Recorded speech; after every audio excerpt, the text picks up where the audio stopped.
What is the difference between the profile photo and the photo gallery? The profile photo is the large photo in your profile. The photo gallery can include several types of pictures, which appear below your profile photo. To add photos, go to Edit Profile. First, click on the Actions menu in the top right.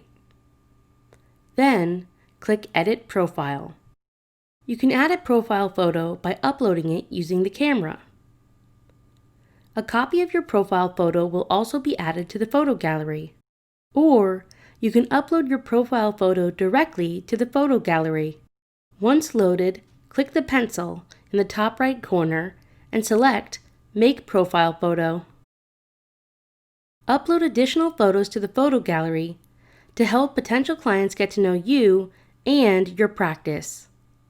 Include photos of speaking engagements, logos, podcast artwork, photos of your office building, and additional profile photos.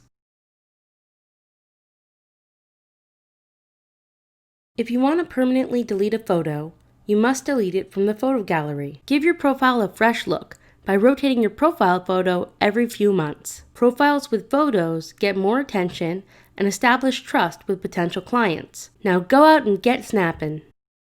If you need any assistance, please contact our help desk.